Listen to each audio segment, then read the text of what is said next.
내가 명하는 이 일에 너희를 칭찬하지 아니하나니 이는 너희의 모임이 유익이 못되고 도리어 해로움이라.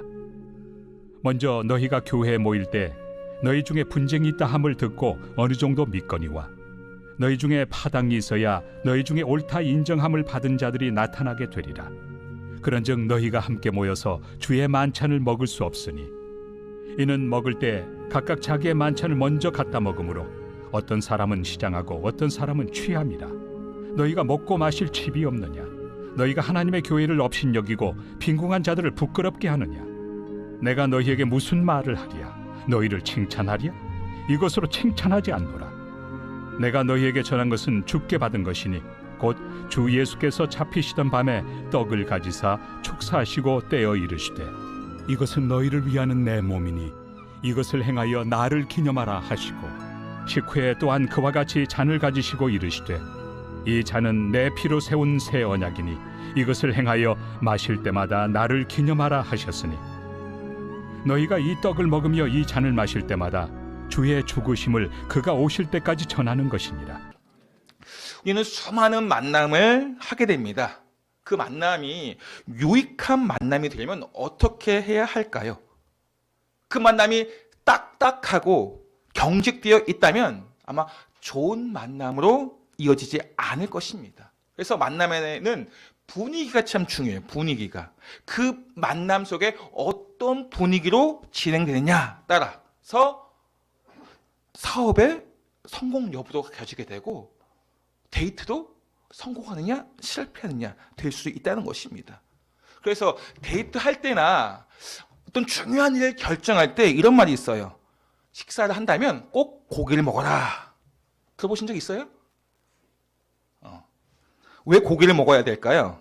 데이트를 할 때 왜 고기를 먹어야 하며 큰 일을 결정할 때 왜 고기를 먹어야 될까요? 왜냐하면 이 모든 육류에는 트립토판이라는 필수 아미노산이 있어요. 사진을 보시면 이제 다 이게 트립토판이 들어있는데 육류에 많이 들어있대요. 육류에. 이 트립토판이라는 이 필수 아미노산이 우울증을 예방하고 초조감을 완화시켜준다고 합니다. 그래서 진수성찬과 같은 만찬의 자리에서 고기 먹방을 하고 나면 기분이 업되는 거예요. 그리고 생각이 여유로워진다고 합니다. 이렇게 기분이 좋을 때 하는 결정은 어떨까요? 좋은 결정을 긍정적으로 생각을 할 수 있는 것입니다. 그래서 누군가를 내가 설득하고 싶다면 배고플 때 하면 안 돼요. 이 사람 배고픈데 내가 뭔가를 가지고 설득한다? 잘 안 됩니다. 식사하기 전에 뭔가 회의를 한다? 좋은 아이디어 안 나오고 유익하지 못합니다. 신경이 많이 써요. 회의를 하려면 그래서 맛있는 고기를 먹고 회의를 하시면 그 회의 분위기도 좋고 긍정적인 결론을 낼 수가 있다는 것입니다. 대화가 아주 부드러워진다는 것입니다. 우리의 모든 만남이 이렇게 기쁨과 감사가 있기를 예수님 축복합니다. 세상의 만남도 이러할지인데 우리가 주님과의 만남 속에 주의 만찬이 이루어지고 있다면 어떨까요? 얼마나 행복하고 즐거운 모임이 되겠습니까?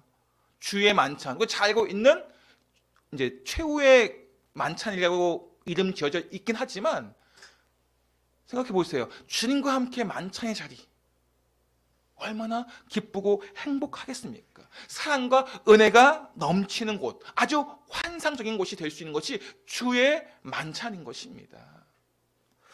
그런데 오늘 본문에 기록된 곤도교회는 그렇지 않다는 거예요. 주의 만찬, 주님의 이름으로 모이는 만찬임에도 불구하고 유익한 모임이 되지 못하고 있습니다. 오히려 해로운 모임이 되고 있다고 합니다. 17절 말씀 보세요. 시작. 내가 명하는 이 일에 너희를 칭찬하지 아니하나니 이는 너희의 모임이 유익이 되지 못하고 도리어 해로움이라. 고린도 교회 주의 이름으로 모이고 있는데 너희의 모임이 유익이 못되고 도리어 해로움이다. 얼마나 충격적인 말입니까? 우리가 함께 교회에 모이는데 너희 그 모임이 해로운 모임이야 라고 생각해 보세요. 이 예배가 해로운 예배야, 누가 그렇게 평가한다고 생각해 보세요. 얼마나 충격입니까? 주님의 이름으로 모이는 모임, 주의 만찬, 이제 애찬과 성찬, 이런 일들이 이루어지고 있는데 오히려 그곳에 상처가 있고 아픔이 있고 해로움이 된다는 것, 이건 있을 수 없는 일이에요. 교회 안에. 지난주에 세례 입교식 하지 않았습니까? 세례 입교 교육 가운데 이런 질문이 있습니다. 성령님께서 성도에게 주는 은혜가 있는데 그 은혜를 받는 방법이 무엇입니까? 말씀드렸죠? 말씀, 기도, 성례. 입교 세식을 통해서, 성찬식을 통해서 하나님께서 은혜를 주시는 방편이에요. 그래서 성례식에 참여하면 내가 세례 입교 받지 않았다도 보면서 은혜가 될 수 있는 거예요. 하나님이 주신 은혜의 방편입니다. 이러한 은혜를 우리가 사모하고 구별됨으로 준비할 때 크신 은혜를 받을 수 있는 것입니다. 저 여러분이 이 주의 만찬을 통해서, 성찬식을 통해서 하나님의 은혜 받기를 예수님 이름으로 축복합니다. 근데 이 본문엔 이 은혜의 장소가, 이 주의 만찬이 분쟁이 일어나는 장소가 되었다는 것입니다. 말씀 볼까요? 18절 19절 말씀 시작. 먼저 너희가 교회에 모일 때 너희 중에 분쟁이 있다함을 듣고 어느 정도 믿거니와 너희 중에 파당이 있어야 너희 중에 옳다 인정함을 받는 자들이 나타나게 되리라. 고린도 교회 지금 분쟁 가운데 있습니다. 분쟁 가운데 있다는 이 소식은 교회가 바로 서지 못한다는 거예요. 마태복음 12장 25절 말씀 보시면 함께 읽겠습니다. 시작. 예수께서 그들의 생각을 아시고 이르시되 스스로 분쟁하는 나라마다 황폐하여질 것이요 스스로 분쟁하는 동네나 집마다 서지 못하리라. 가정이나 교회나 사회나 어느 공동체나 분쟁하는 나라는, 분쟁하는 곳은 바르게 서지 못한다는 것입니다. 우리의 가정에, 우리의 직장에, 우리의 공동체에 분쟁하고 있다면 그곳은 황폐해질 수밖에 없다는 것입니다. 그런데 지금 주의 만찬, 주님의 이름을 모이는 그곳에 분쟁이 있다는 거예요. 뭐 특별한 목적이 있는 게 아니에요. 영광스러운 거룩한 분쟁, 그게 아니라는 것입니다. 오늘 본문의 주의 만찬이 왜 분쟁이 일어나냐? 빈부와 신분에 따른 파당으로 인한 분쟁이에요. 빈부와 신분에 따른 파당. 하나님의 교회에서는 있어서는 안 될 그러한 상처예요. 부와 가난한 속에, 어떤 신분 속에, 차별 속에 분쟁이 일어나고 있다는 거예요. 이것은 주의 만찬을 잘못 대하고 있다는 것입니다. 이런 모습은 결코 교회를 바로 할 수 없게 합니다. 무엇보다 은혜로워할 자리를 갈등과 분쟁과 반목을 일으키게 했다는 거예요.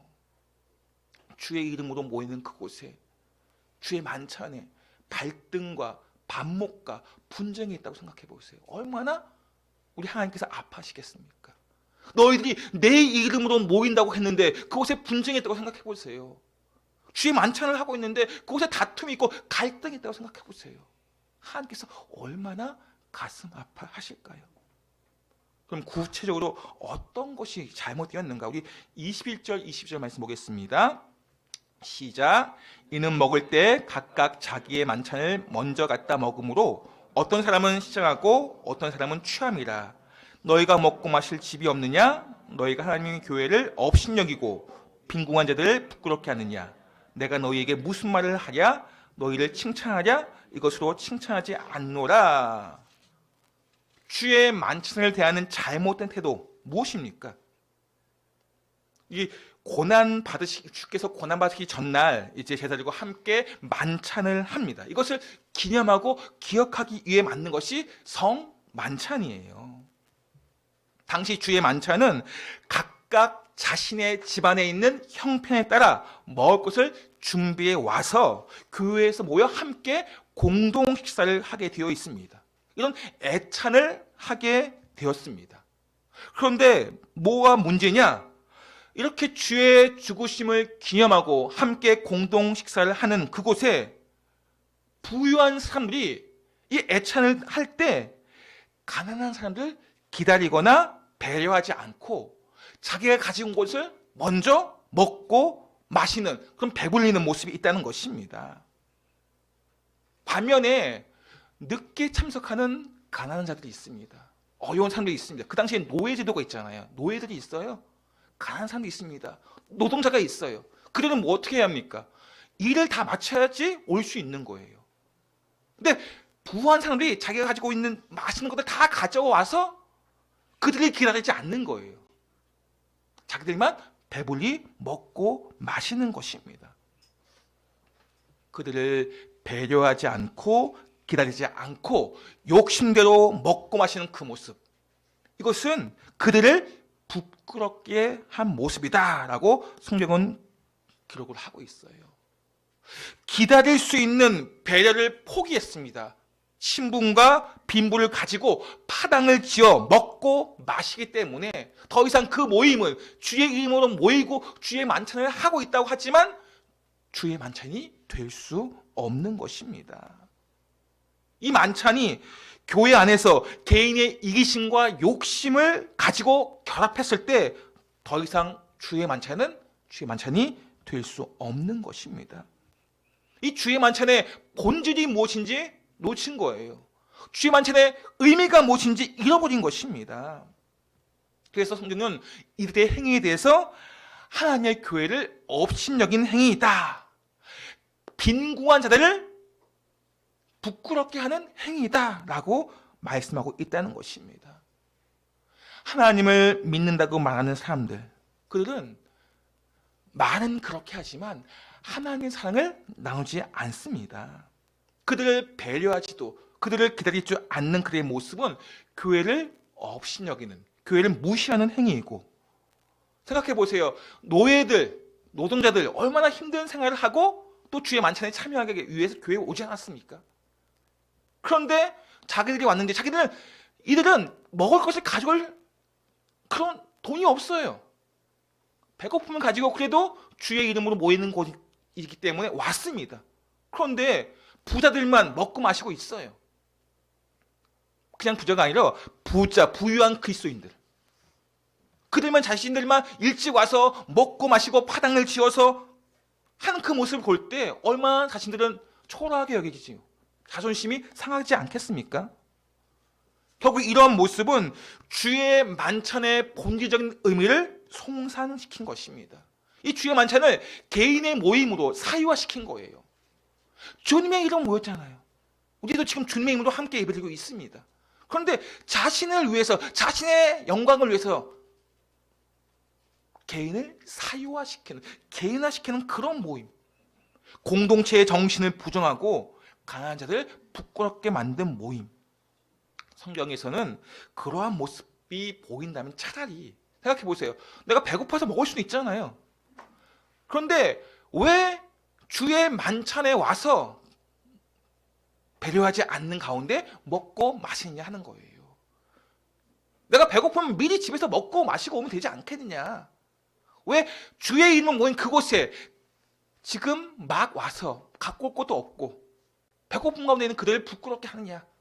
이렇게 책망을 하고 있는 거예요. 우리 34절 말씀 보세요. 시작. 만일 누구든지 시장하거든 집에서 먹을지니 이는 너희의 모임이 판단받는 모임이 되지 않게 하려 함이라. 주의 이름의 모임, 그 모임이 판단받지 않도록 차라리 너희들 배고프면 미리 먹고 와라. 이들이 늦게 올 것도 알지 않느냐. 노예이고 근로자이고 힘들게 일하고 늦게 올 텐데 너희들 일찍 와서 먹고 마시고 있으면 그들이 어떻겠느냐. 차라리 너희들 배고프면 미리 먹고 와라. 이거예요. 이것이 주의 이름으로 모이는 모임의 본질적인 의미를 찾는 것입니다. 이런 주의 만찬이 될 때 은혜가 있는 거예요.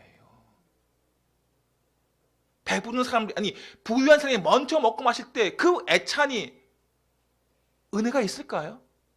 자기들끼리, 부유한 사람들끼리 이렇게 모여서 먹고 마시니까 그것이 은혜가 있을까요? 아니에요.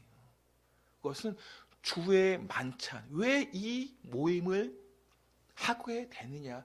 본질을 놓치고 있는 거예요. 본질적인 의미를 찾고 있지 못하는 것입니다. 우리는 주의 만찬을, 주의 이름 모이는 그 모임 가운데 그 모임의 본질적인 의미를 기억하고 그 본질적인 의미를 우리가 새기며 모일 때 은혜가 있게 되는 것입니다. 그렇다면 주의 만찬의 올바른 모습, 그 의미는 무엇입니까? 우리 24절, 25절 말씀 볼까요? 시작. 축사하시고 떼어 이르시되 이것은 너희를 위하는 내 몸이니 이것을 행하여 나를 기념하라 하시고 19회 또한 그와 같이 잔을 가지시고 이르시되 이 잔은 내 피로 세운 새 언약이니 이것을 행하여 마실 때마다 나를 기념하라 하셨으니. 아멘. 나를 기념하라.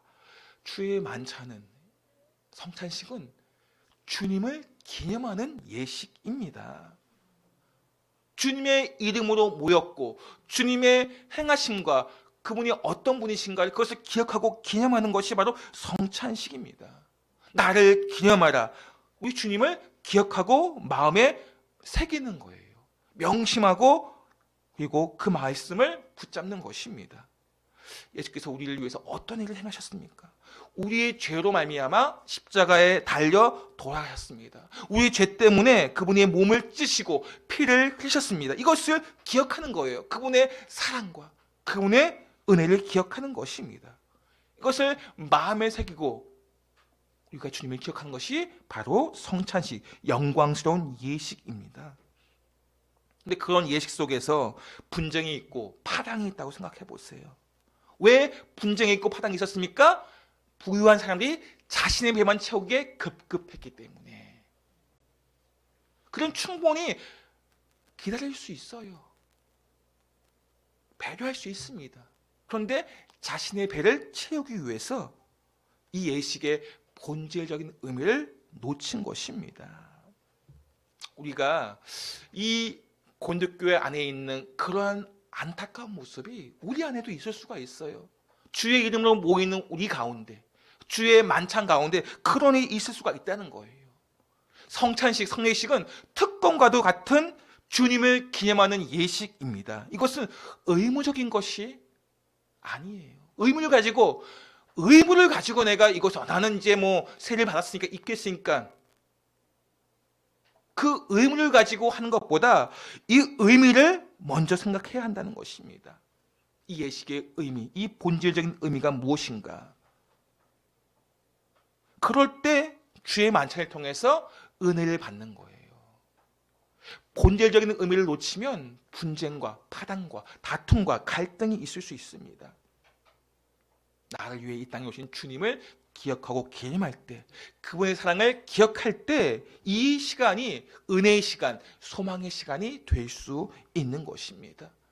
저와 여러분이 주의 이름으로 모일 때 주의 만찬 가운데 그분의 사랑과 은혜를 기억하면서 본질을 붙잡으면서 함께 더 가까이 나아가는 소망의 시간이 되시기를 예수님을 축복합니다. 두 번째는 우리 30절 말씀 볼까요? 시작. 그러므로 너희 중에 약한 자와 병든 자가 많고 잠자는 자도 적지 아니하니. 33절 한 절 더 볼게요. 시작. 그런즉 내 형제들아 먹으러 모일 때 서로 기다리라. 너희 중에 약한 자, 병든 자가 있다고 합니다. 그리고 너희들이 함께 먹으러 모일 때 어떻게 하라고요? 서로 기다리라. 약한 자에 대한 배려를 가지고 서로 기다릴 수 있어야 한다는 것입니다. 주의 만찬은 약한 자를 배려할 수 있어야 한다는 것입니다. 주님의 살을 찢고 피를 흘리는 그런 현장에 이기심, 개인의 욕심, 목적, 사리사욕을 채우는 그러한 자리가 아니에요. 성찬식은 슬픔과 기쁨을 함께하며 경제적으로나 육체적으로 나보다 약한 자를 배려하고 도와주는 복된 자리가 바로 이러한 성례식입니다. 성찬식이에요. 사도행전 2장 44절 45절 말씀 보세요. 시작. 믿은 사람이 다 함께 있어 모든 물건을 서로 통용하고 또 재산과 소유를 팔아 각 사람의 필요를 따라 나눠주며. 이렇게 초대교회는 유무상통하는, 서로를 배려하고 도와주고 섬기는 그런 공동체가 바로 초대교회의 모습이었습니다. 그런데 100년, 200년 지나지 않아 이 고린도교회 안에는 그러한 모습이 사라지고 이기적으로 자신의 배만 채우려고 하는 그런 모습이 있다는 것입니다. 초대교회 유무상통하는 이런 아름다운 신앙의 모습은 사라지고 자신의 배만 채우려고 하는 그런 이기적인 모습, 개인적인 모습이 많다는 것입니다. 비단 이 모습이 그들만의 모습은 아닐 거예요. 우리 안에도 그렇게 도전하는, 유혹하는 안타까운 일이 있다는 거예요. 서로 배려하지 않고 약한 자를 돌아보지 않는, 나의 배만 채우면 된다고 생각하는 그러한 일들이 일어나고 있지는 않는가.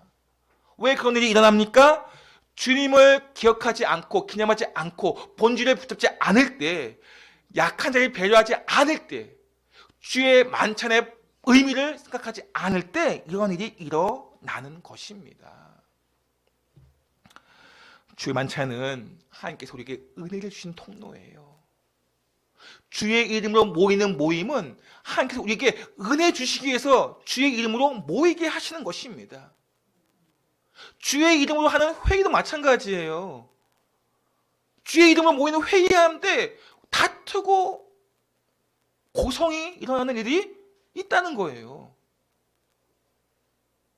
주의 이름으로 모이는데, 주의 성찬을 행하는데 다투고 분쟁이 일어나고 고성이 일어나는 안타까운 일이 일어나고 있다는 것입니다.